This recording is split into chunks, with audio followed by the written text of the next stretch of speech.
বন্ধুরা, আজকে আমি একটি নতুন গল্প নিয়ে তোমাদের মাঝে উপস্থিত হয়েছি। এটি একটি সত্যি এবং বাস্তব জীবনের ঘটনা। শেষ পর্যন্ত শোনার জন্য আমার অনুরোধ রইল। এটি শুনলে তোমাদের মন গলে যাবে। দেরি না করে চলো শুরু করা যাক। গভীর রাতে হঠাৎ আমি অনুভব করলাম কেউ আমার দরজায় জোরে জোরে আঘাত করছে। আমি ভেবেছিলাম হয়তো আমার স্বামী হবে, কিন্তু দরজা খুলে আমি দেখলাম আমার ভাসুর অত্যন্ত অদ্ভুতভাবে আমার দিকে তাকিয়ে রয়েছেন। আমি তখন নিজেকে বাঁচানোর জন্য দৌড়ে রান্নাঘরের দিকে চলে গেলাম। তখন আমার ভাসুরও আমার পিছু পিছু দৌড়ে এসে আমাকে ধরে ফেললেন। তিনি আমাকে মাটিতে জোরে ধাক্কা দিয়ে ফেলে দিলেন। আমার সাথে তিনি যা করলেন তা শুনলে বন্ধুরা তোমাদের মাথা গরম হয়ে যাবে।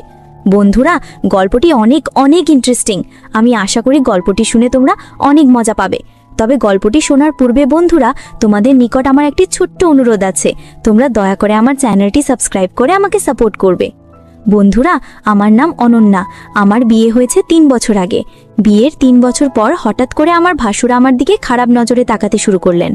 আমার স্বামীর সামনে আমার ভাসুর আমার সঙ্গে খারাপ কিছু করতে চাইতেন, কিন্তু আমার স্বামী আমার ভাসুরকে কিছু বলতো না। আমার স্বামী এতটা দুর্বল চরিত্রের পুরুষ ছিল যে সে নিজেই আমাকে তার দাদার হাতে সুপে দিতে চেয়েছিল। আসলে আমার স্বামী এবং আমার ভাসুর যখন তারা দুজনে স্বেচ্ছায় একে অপরের সঙ্গে নোংরা সম্পর্কে জড়িয়ে গিয়েছিল, তখন আমরা কেউই সে কথা জানতাম না। একদিন যখন আমার ভাসুর ঘরে ছিল না, তখন আমার স্বামীও যেটা নিয়ে একে অপরের সঙ্গে খারাপ সম্পর্ক ছিল, এবং আমার ভাসুর নিজের চোখে নাকি তাদের দুজনকে একসঙ্গে দেখেছিল। তখন আমার ভাসুর আমার স্বামীকে অনেক মেরেছিল। আসলে আমার ভাসুর এবং আমরা আলাদা বাড়িতে থাকতাম। আমরা একটি ছোট গ্রামে থাকতাম, এবং আমি যে গ্রামে থাকতাম তার পাশের গ্রামে অরুণ নামের একটি ছেলের সঙ্গে আমার বিয়ে হয়েছিল। অরুণ ছিল পরিবারের ছোট ছেলে, এবং আমার ভাসুরের নাম ছিল বিক্রম। বিয়ের 2 বছর পরে আমি একটি কন্যা সন্তানের জন্ম দিয়েছিলাম, কিন্তু আমার ভাসুর এবং আমার ভাসুরের স্ত্রীর কোনো বাচ্চা হয়নি। তার নিয়ে আমাদের অনেক আগে বিয়ে হয়েছিল, তারপরেও তাদের কোনো সন্তান হয়নি। কিন্তু আমার শাশুড়ি এই ব্যাপারে কোনোদিন আমার ভাসুর এবং আমার ভাসুরের স্ত্রী নিয়ে কিছু বলেননি, কারণ আমার শাশুড়ি খুবই ভালো মনের মানুষ ছিলেন। তিনি আমাকে এবং আমার স্বামীকে অনেক ভালোবাসতেন। কিন্তু আমার শাশুড়ি আমাদের সঙ্গেই পুরাতন বাড়িতেই থাকতেন। আমার ভাসুর যেটা নিজের বাড়িতে থাকতো, সেই বাড়িটা আমাদের এই পুরাতন বাড়ি থেকে কিছুটা দূরে ছিল। সেই দিন দুপুরবেলা আমার ভাসুর হঠাৎ করে আমার স্বামীকে নিয়ে নিজের বাড়ি থেকে বের করে টানতে টানতে আমাদের এই পুরাতন বাড়িতে নিয়ে আসে। তার আগে আমি জানি না কেন আমার স্বামী বাইরে থেকে অনেক দ্রুত দৌড়ে এসে বাড়ির ভিতরে ঢুকে রুমে এসে দরজা লাগিয়ে হাঁপাতে লাগলো, এবং আমাকে বলল আমাদের বাড়িতে কেউ এলে দরজা খুলবে না। আমি বললাম ঠিক আছে। ঠিক ওই সময় আমাদের দরজায় এত জোরে ধাক্কা দিতে লাগলো যে আমার স্বামীর বারণ করা সত্ত্বেও আমাকে বাধ্য হয়ে বাড়ির দরজা খুলতে হয়েছিল। আমি যখন বাড়ির দরজা খুললাম, তখন আমার ভাসুর ধাক্কা মেরে আমার স্বামীকে ঘরের ভিতরে ফেলে দিল। আমি তখন রেগে আমার ভাসুরকে বললাম, দাদা আপনি এটা কেমন ব্যবহার করছেন? দিদিকে এইভাবে ধাক্কা দিচ্ছেন কেন? ওই সময় আমার ভাসুরের চোখে অনেক বেশি রাগ ছিল। তারপরে তিনি অনেক রেগে চিৎকার করে আমার স্বামীকে ডাক দিলেন। আমার স্বামী যখন তার ঘর থেকে বের হয়নি, তখন আমি ভাসুরকে জিজ্ঞেস করলাম, কি হয়েছে, আমাকে কেউ কিছু বলবে? আমার ভাসুর তখন রেগে আমাদের রুমের দরজা ভেঙে দিয়ে আমার স্বামীর কলার ধরে ঘর থেকে বের করে তাকে জোরে ধাক্কা দিয়ে বলল, তোমার স্বামী আর আমার বউ এরা দুজন মিলে আমাকে ঠকিয়েছে। একে তো আমার ভাই বলতে ঘেন্না হচ্ছে, একে তো আমি আজ প্রাণে মেরে ফেলবো। আজ আমি একা ছাড়বো না। সাহস কি করে হলো আমার বউয়ের সঙ্গে বাজে সম্পর্ক করার? সবকিছু শোনার পরে তো আমি মাথায় হাত দিয়ে বসে পড়েছিলাম, কারণ স্বপ্নেও ভাবতে পারিনি আমার স্বামী এরকম কিছু একটা নোংরা কাজ করবে, তাও আবার তার নিজের বউটির সঙ্গে। তারপর আমার স্বামী নিজের ভুল বুঝতে পেরে আমার ভাসুরকে বলল, দাদা আমি ভুল করেছি, আমাকে ক্ষমা করে দাও। আমার ভাসুর তখন বলল, এটা ভুল নয়, অনেক বড় অপরাধ করেছিস, আর এটার শাস্তি তো পেতেই হবে। তাই আমি এক্ষুনি পঞ্চায়েতে যাব আর তোর ব্যাপারে সবকিছু সত্যি কথা বলে দেব। পঞ্চায়েতের নাম শুনে তো আমার স্বামী অনেক ভয় পেয়ে বলল, দাদা তোমার পায়ে ধরছি, তুমি আমাকে যা শাস্তি দিবে আমি মাথা পেতে গ্রহণ করে নেব, কিন্তু তুমি দয়া করে পঞ্চায়েতে যেও না। ওই সময় আমার স্বামী আমার ভাসুরের পা ধরে বলল, আমি ভুল করেছি, আমাকে ক্ষমা করে দাও। এই কথাটাকে আর বাড়াবাড়ি করো না, তাহলে আমাদের বাড়ির মান সম্মান কিছুই থাকবে না। আমার ভাসুর তখন আমার স্বামীর চুলের মুঠি ধরে বলল, মান সম্মান আর কিছু বাকি রয়েছে কি? সবকিছু তো শেষ করে দিলি। তুই যা করছিস, তোকে আমি আর কোনোদিন স্ত্রী রূপে গ্রহণ করব না। তুই যার সঙ্গে মুখ কালো করেছিস ওর সঙ্গে থাক।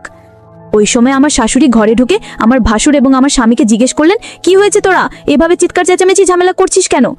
ও দেখে আমার শাশুড়ি আমাকে মাথায় হাত দিয়ে কাঁদতে দেখে আমার কাছে এসে জিজ্ঞেস করলেন, বৌমা তুমি এভাবে মাথায় হাত দিয়ে কাঁদছো কেন? কেউ তোমাকে কিছু বলেছে? এই বাড়িতে কি চলছে? আমার ভাসুর তখন রেগে আমার মাকে বলল, তোমার ছোট ছেলে আর তোমার বড় বৌমা দুজন মিলে আমাদের ঠকিয়েছে। আমি নিজের চোখে দুজনকে একসঙ্গে সবকিছু করতে দেখেছি। আমার শাশুড়ি তখন আমার স্বামীর কাছে এসে বললেন, ছি ছি ছি, তুমি এরকম করবে? আমি তো কোনোদিন ভাবতেও পারিনি আজ তোমার জন্য আমার বাড়িতে এত বড় অশান্তি আর ঝামেলা সৃষ্টি হয়েছে। তারপর আমার স্বামী ভাসুরের পা ধরে বলল, দাদা তুমি যা বলবে আমি তাই করব, কিন্তু দয়া করে পঞ্চায়েতে যেও না। আমার ভাসুর তখন বলল, তুই যেমন আমার মান সম্মান নষ্ট করছিস, ঠিক অন্যরকম আমিও তোর মান সম্মান নষ্ট করে দেব। যতক্ষণ না আমি নিজের বদলা নেব ততক্ষণ আমি তোকে ছাড়বো না। আর আমার বদলা তখনই পুরা হবে যখন আমি তোর বউয়ের সঙ্গে বাজে সম্পর্ক করতে পারবো, তবে তুমি বুঝতে পারবে কতটা কষ্ট হয়। ভাসুরের মুখ থেকে এরকম নোংরা কথা শুনে আমি রেগে গিয়ে বললাম, আপনার কি মাথা খারাপ হয়ে গেছে নাকি? এটা কোনো সমস্যার সমাধান নয়, আপনি আরো বেশি সমস্যা তৈরি করছেন। আর আপনি আমার ভাসুর হয়ে এত অশ্লীল কথা কিভাবে বলতে পারলেন? আমার স্বামী তখন আমার কাছে এসে বলল, দাদা যেটা বলছে তোমাকে সেটা করতে হবে, নইলে দাদা যদি পঞ্চায়েতের কাছে চলে যায় তাহলে আমাদের কি দুর্গতি হবে সেটা তুমি খুব ভালোভাবে জানো। ওই সময় আমার শাশুড়ি বললেন, ছি ছি ছি, আমার ছেলে তোদের মতো ছেলে হওয়ার থেকে আমি বন্ধাই ভালো ছিল। ভালোই হয়েছে যে তোদের বাবা এই পৃথিবীতে নেই, না হলে তোদের এই কুকর্ম দেখে তার জান ক্যাপে যেত। আমি তখন বললাম, যা কিছু হোক না কেন আমি নিজের মান সম্মান নষ্ট করব না, তাতে আমার ভাসুর যা কিছু করুক না কেন, প্রয়োজনে আমি আমার নিজের জীবন ত্যাগ করে ফেলবো, কিন্তু তাদের ফাঁদে পড়ে আমি মরে গেলেও কোনো অশ্লীল কর্ম করব না। আমার ভাসুর তখন আমার স্বামীর কাছে এসে বলল, তুই নিজের বউকে ভালোভাবে বুঝিয়ে দে, আর তা না হলে আমি কিন্তু এক্ষুনি পঞ্চায়েতের কাছে যাব। আমার স্বামী তখন বলল, তোমাকে আমার দাদার কথা মানতেই হবে। আমি তখন রেগে আমার স্বামীর গালে একটা থাপ্পড় মেরে বললাম, পাপ করেছো তুমি আর শাস্তি পাবো আমি? এমন ধরনের বিধান? আমি মরে গেলেও এই কাজ করব না। তোমার চরিত্রে দাগ আছে, কিন্তু আমি কোনোদিন আমার চরিত্রে দাগ লাগতে দেব না, আর এই জন্য আমাকে যা করতে হয় আমি তাই করব। আর তোমার মতো পুরুষের সঙ্গে আমার সংসার করা আর না করার সমান। তুমি কেমন স্বামী, নিজের স্ত্রীর মান সম্মান অন্য কারো হাতে তুলে দিতে চাইছো? সেই ভগবান যেন তোমার মধ্যে স্বামী আর অন্য কোনো মেয়ের কপালে না দেয়। আমি তখন আমার স্বামীর দিকে রেগে গিয়ে বললাম, শুধুমাত্র তোমার জন্য আজ আমাদের বাড়িতে এত অশান্তির সৃষ্টি হয়েছে, আর তোমাদের ভুলের জন্য আজ আমার মান সম্মান নিয়ে লোকে খেলতে চাইছে। তোমার এমন কি বাধ্যতা ছিল যার জন্য তুমি এত বড় একটা নোংরা কাজ করলে? আর পুরো দুনিয়াতে তুমি আমার স্বামীকে পেয়েছিলেন যে চাহিদা পূরণ করার জন্য।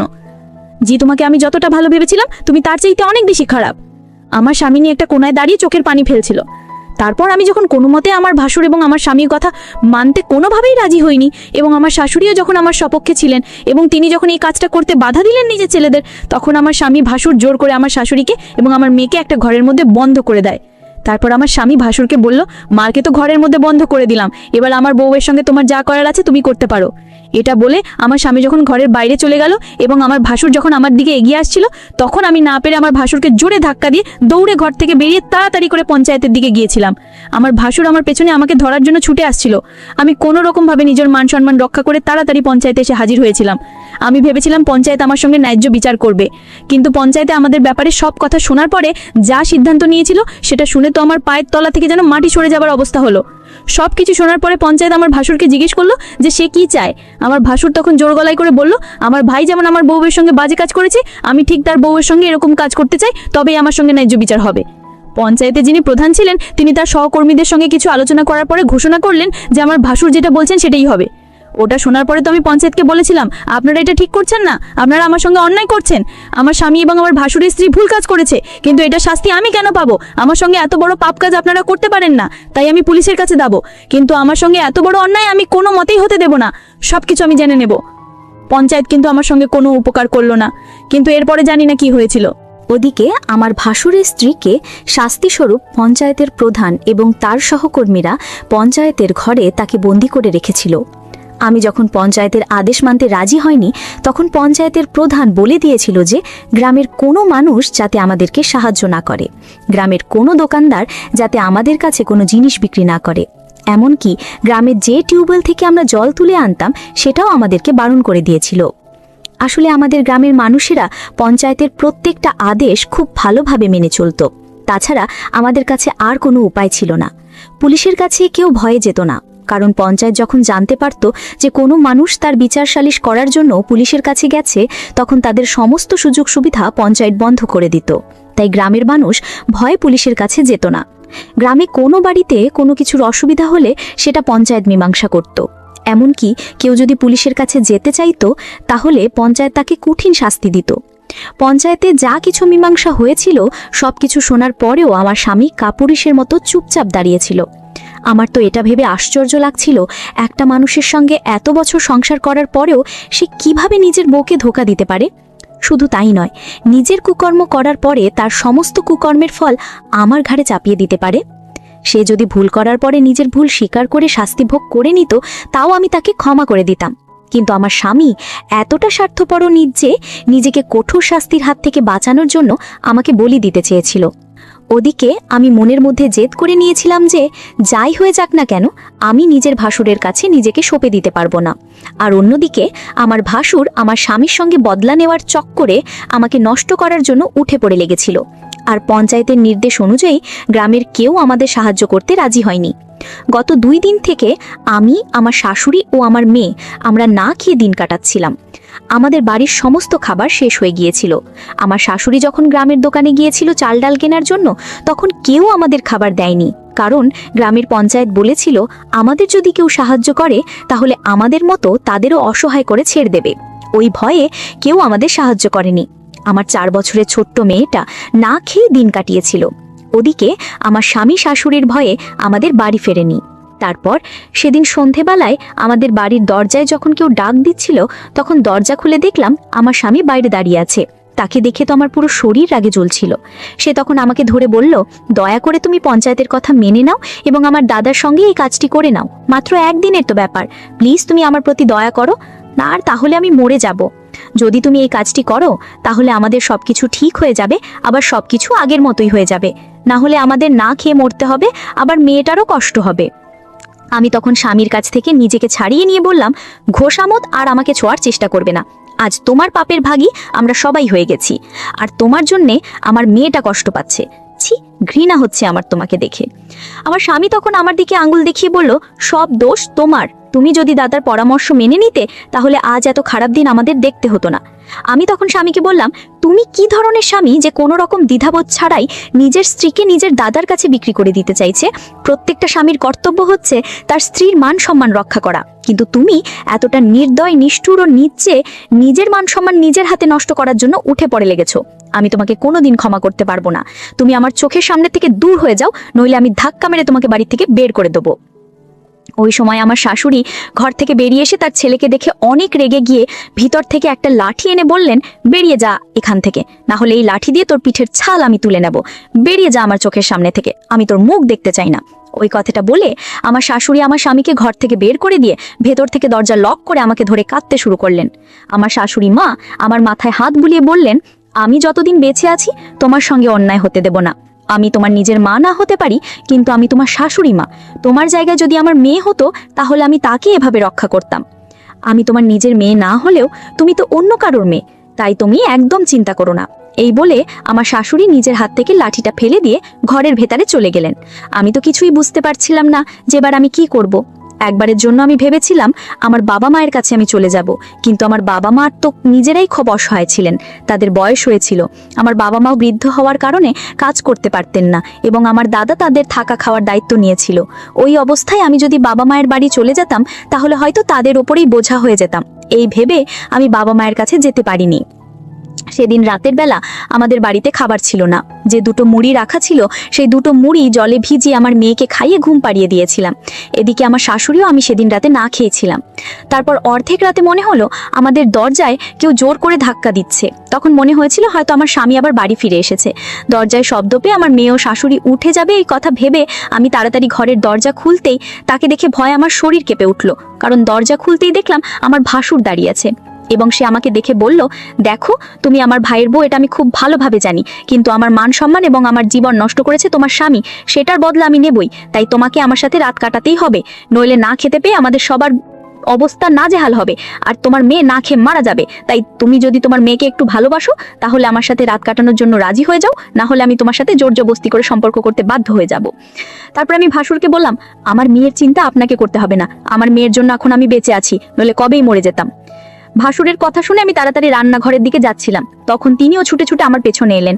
আমি বুঝে গিয়েছিলাম যে তিনি যেভাবেই হোক আজকে আমার সাথে খারাপই করে ছাড়বেন। আমি অনেক চিৎকার চেঁচামেচি করার পরেও কেউ আসছিল না, কারণ গ্রামের সবাই আমাদেরকে বয়কট করেছিল। কারণ আমি পঞ্চায়েতের বিচার মেনে নিইনি, এই কারণে গ্রামের সবাই আমাদের প্রতি বিরূপ ছিল। তারপর আমি ভাবলাম যে যেহেতু আজকে আমি আমার ভাসুরের হাত থেকে কোনোভাবেই রক্ষা পাবো না, আর এদিকে আমার কারণে আমার মেয়ে, আমার শাশুড়ি সবাই না খেয়ে আছে, সবকিছু চিন্তা করে দেখলাম আমি যদি আমার ভাসুরের সাথে এরকম কাজ করি, তাতে যদি আমার স্বামীর কোনো আপত্তি না থাকে, তাহলে আমি আর কি করব। নিজের ইজ্জত বাঁচানোর জন্য অনেক সংগ্রাম করেছি, অনেক চেষ্টা করেছি, আর পারবো না। এখন যা করে ভগবানের ইচ্ছা। এই সব কিছু চিন্তা করে আমি আমার ভাসুরের সাথে বাজে কাজ করতে রাজি হয়ে গেলাম। আমার ভাসুর এতটা শক্তিশালী ও ক্ষমতাশালী ছিল যে মনে হচ্ছিল যেন আমার উপর একটি ঘূর্ণিঝড় বয়ে যাচ্ছিল।